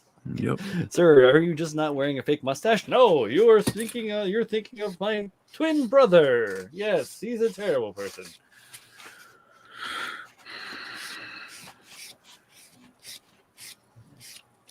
Something like that. Recent news is speaking of that model company that I was talking about, Border out of China, is Border and Wingnut are having a little bit of a spat. Oh Lord! So if y'all know Wingnut Wings, maker of fantastic World War I era models and some World War II era models, they're pulling a Bugs Bunny. Oh, there you go. Jeff says he just put the latest Psycho part up on the Insta, and it is, like I said, really Playmo works. Excuse me. Let me link this to the page here. But yeah, so what's going on is that when COVID pandemic came through real hard, Wingnut Wings shut down production. And then they decided that they were never going to make models again. And then they decided that they were never going to sell any of the molds that they have for their models. So no one else could make any of the models that they had made. Which is like, I mean, all right, you have the rights to do that. That's fine. You know, like, it is what it is. You want to be a dickhead, but it's your right. Exactly. Well, prior to the pandemic, Wingnut was working with a mold manufacturer in China to make a mold for this plane called the Lancaster, which is a beautifully large plane, yes, wonderfully detailed, right? The Lancaster, very, very coveted. People want this model, especially a Wingnut Wings model, right? So Wingnut did the R&D work and worked with the mold makers, and the mold makers made the molds, and Wingnut welched on the deal. They didn't pay.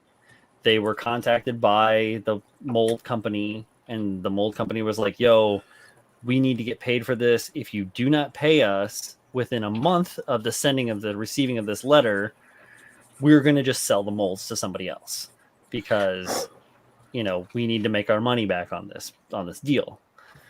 And they never responded or whatever. So then the mold company sold the molds to Border. And so Border started making models with the molds that they bought. Paid good money for. They paid for like original artwork from an artist and this and that. And then after they started producing the models, then Wingnut Wings was like, oh, got up Rip Van Winkle style. And we're like, wait, what? Oh no, cease and desist. We're getting the lawyers involved now. And so there's like a spat between Border and Wingnut.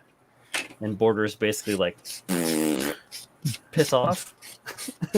And we'll see how it goes. It's on the other side of the world. I don't know. I'm not invested at all in either of the companies. So I do think that Wingnut Wings makes exceptional models and exceptional decals. I've used a bunch of their decals. And I don't know. I just hope everybody gets along in the end. I want to see that Lancaster. I don't want to build one, but I want to see one. Yeah. Like you, I want to see it. I don't want to build it. Yeah, I don't got space or time for that. Especially if it's what was it going to be, 1/35 scale? Or one? I don't think so. I think it's 48th. Or is it 72nd? Well, I know it could be 1/72nd. I think it might be 72nd, and even at that, it's still going to be a beast. Because I remember Academy just came out with that new rendition of the B-52 on 144 scale. On 144 scale, that thing will take up my desk. It's so big. 1 to 32nd. Holy fucking cow! No, 1 to 144th. No, the Border Lancaster is 1 to 32nd. Second. Yeah, that thing gonna be a big boy. He gonna be chunky. Holy jeez. I can imagine that thing's going to be. Yeah, I think that they've only shown. All we've got is like forums to look at. They've shown some pictures. Have they shown it glued together yet? I haven't seen the size of the model. If we're talking about the Avro Lancaster, it was a big boy to begin with. Yes, sir. That is what we're talking about. That was a big plane. That was bigger than the B-17. So you're looking at least, if it's one of 32nd scale, like Julie's is saying, geez, that thing's going to at least be 21, 22 inches long from nose to tail. My goodness. Jeez. Let's see. Model.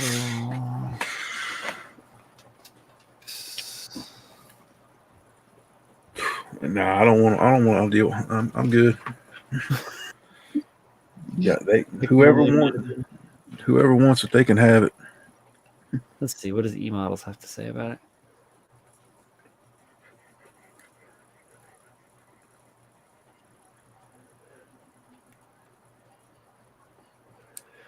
Goodness, look at the fucking detail. Holy Christmas. All right, I better share my screen.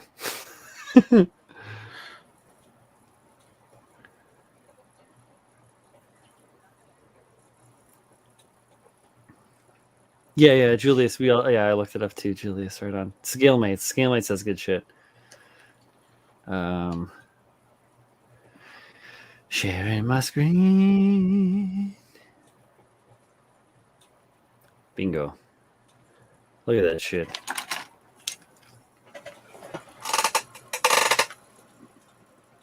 That is insane. The amount of detail. Jeez. In the nose. Yeah? In the nose, underneath the cockpit, all those cable runners underneath the cockpit going through the trusses. Good Lord. There's your tail gunner. Full detail interior.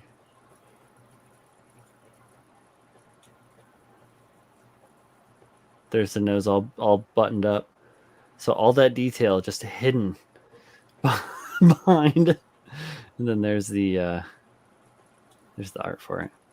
Oh yeah, this is the Messerschmitt that I was talking about. Pretty cool. Yeah, I saw Andy's headquarters do something on that. They got a early run copy of it. Of the border Messerschmitt? Yeah. Sick. It's supposed to come with one of 4 like special items, and it's usually either a pilot or photo etch or an upgraded propeller or something. Interesting. Yeah, I saw one. Either like a damaged propeller or something like that. I saw one example. That's cool shit. Yeah, I may pick one of those up in the coming down the pipe as things carry on, because I'm sure that I'm going to want to build another Messerschmitt after I'm fully finished with this one. I'm just not quite there yet. Let's see. Lancaster.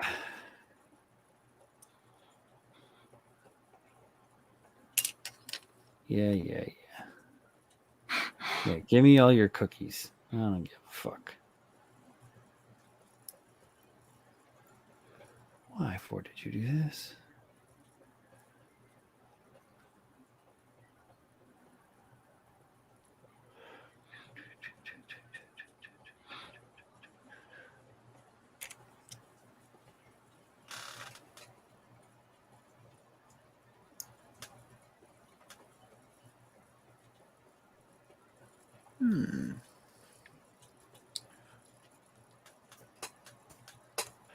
Oh, second. Okay, that's where it goes.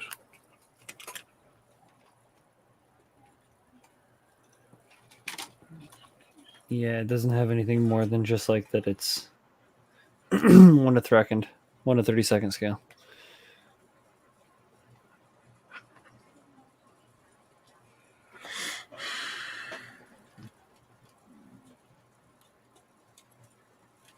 If we could find a dang or a deal on it, just do a little long division. You could find out and scale it down. True. Something they don't teach in school today. Long division. Long division? Yeah, I know all about it. I'm old. Mm-hmm. Young kids today will never know the pain. No, sir. Here we go. Let's go for the wingnut wings because it's basically a retool of the old wingnut wings model.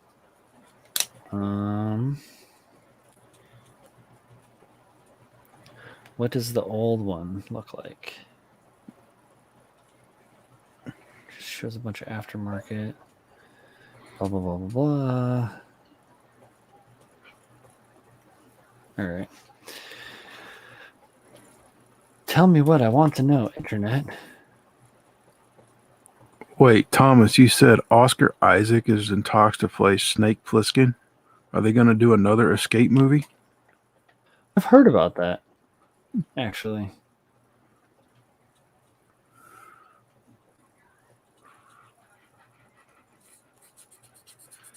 Let's see.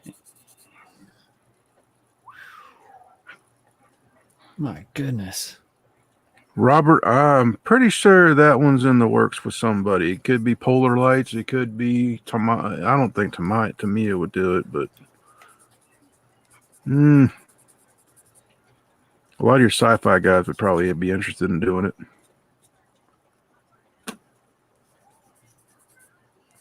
Let me see. Oh, hell yeah. That'd be great. The ornithopter from Dune. Dig it.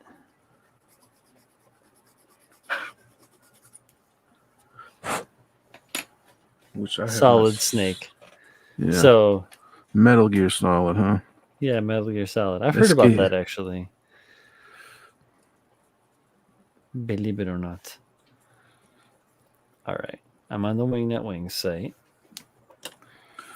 Speaking of, on the topic of movies. Oh, since they discontinued, they don't show shit no more. You guys stink. Dear Peter Jackson. What the fuck? God damn. The fucking oil can sculpted into this? Into the wings on this? Mm.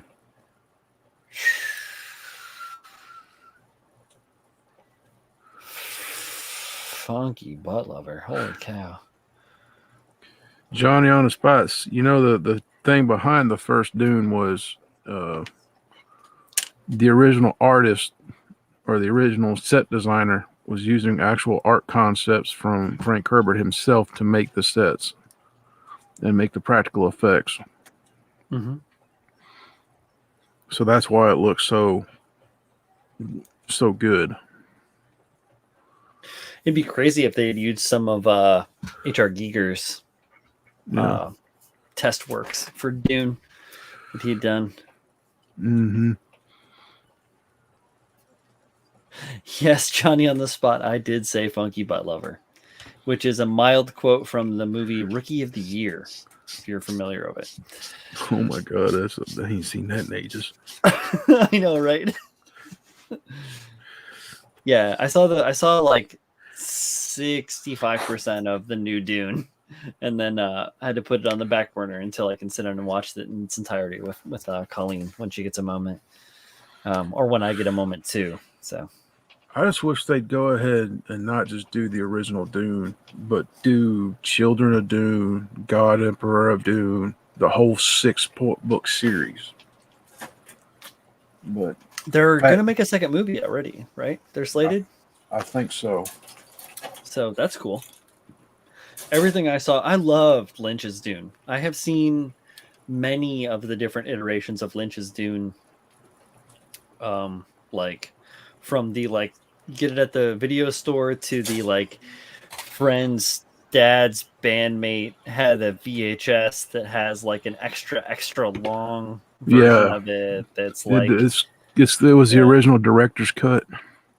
Yeah. So like seen a That's bunch like- of crazy shit. Because the original theatrical version was like an hour and 48 minutes or an hour and 50 minutes, and the extended cut's like 2.5, almost 3 hours. Yeah, it's super long, but it's great. Yes, because it ties in a bunch of stuff that they just they didn't think was. Well, yeah, and they had to do a bunch of like exposition and storyboarding to like kind of tie a bunch of it together because it wasn't like it's a convoluted story. It's a long story for them to try and like Yes. turn into a film. Sort of like F91. It should have been at least a 13 episode series, but no, we're gonna make a 2 hour movie out of it. Oh, they look. I think that they should continue with Beginning Gundam, right? Where they left off with Origin. They should continue with Beginning Gundam, retell the tale. I saw a thing on Twitter this morning that I thought was pretty good, which was like, guy was like, I know everybody gets all like sore about Origin and how it's different from the way we first saw Gundam UC, but think about it like this: maybe the way we first saw Gundam UC was like Fetty propaganda, and it isn't the real story, and the retelling of Origin is like what really went down behind it all. And what we've all seen so far has been kind of like Amuro's end of Fetty propaganda. Because I'm like you in that sense, because we really, I mean, the original series doesn't go into detail as to what went on behind the scenes prior to the war starting. They don't talk about Shar's background. They don't talk about how, the zombies actually came into power and how they did what they did. This does. Right. Or how, like, even how the Principality of Xeon got started, or how everything, like, the Space Noid Revolution and everything. Yeah.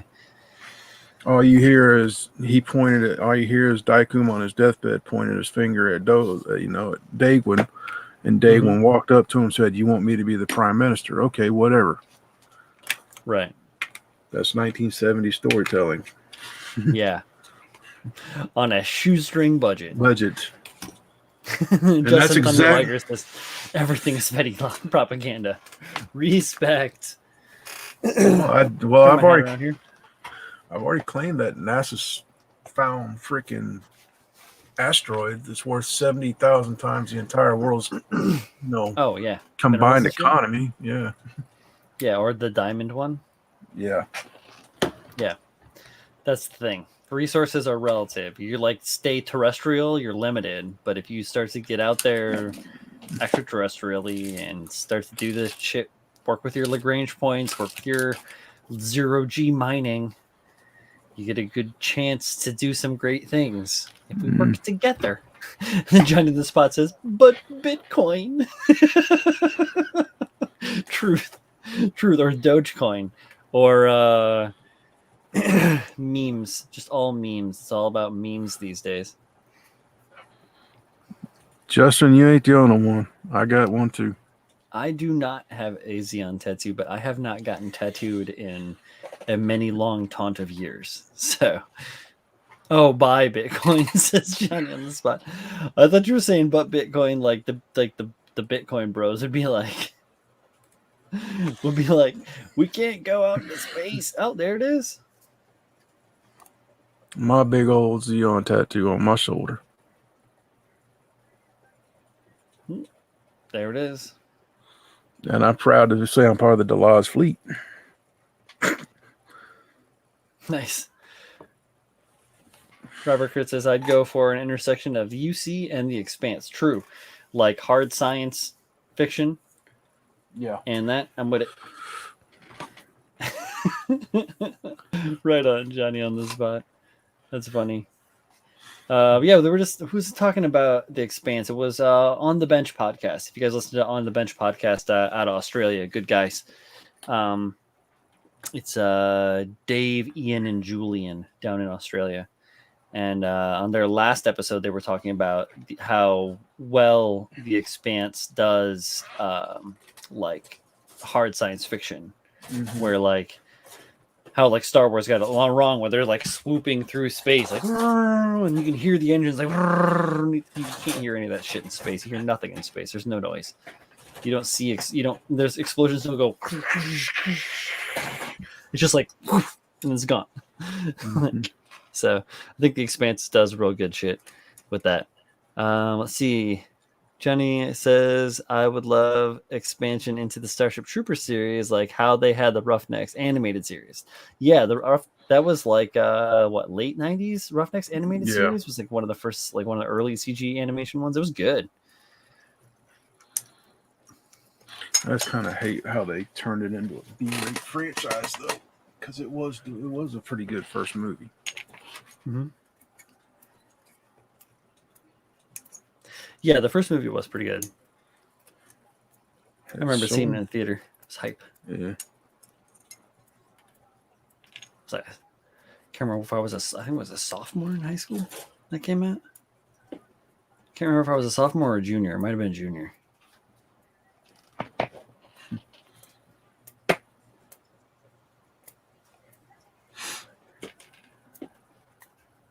There we go. The Roughnecks cartoon was 9900. I was definitely in college then. I was graduating high school.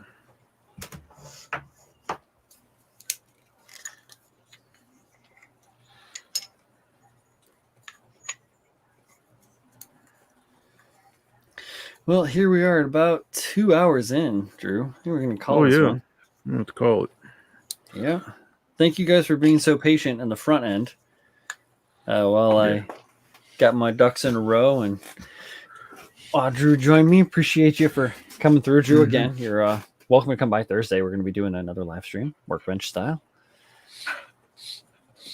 Talking about some cool stuff. I'm not old. I'm well seasoned. Old. I'm not that old. I'm 42. It's not that old. Yeah, I'm only 38. See? There you go. Just a stone's throw apart. Yep. Excuse me. So yes, gentlemen, ladies, cats, kittens, boys and girls, amoebas, plankton, mitochondria. Have a good evening. Thank you for joining us on. This has been the KotoKai Robo-Dojo number 71. With any luck, you'll see Drew back next Thursday. It's coming Thursday. If the union doesn't consume him. And I don't think they will, because we're supposed to be done by 3:00. Oh, beauty. Excellent. So how do we find Drew on the socials? Here we go. Drew, Guide I Gogi on Instagram. My normal name, Lawrence Norton, on YouTube, on Facebook. Can't mistake me. I got the big picture of Geki Ganger 3. That's me. But see y'all Thursday night, fellas. There it is. And of course, I'm me. You know me. You know where to find me. I'm around. See you guys next time. Thanks again. Bye. Bye. Bye.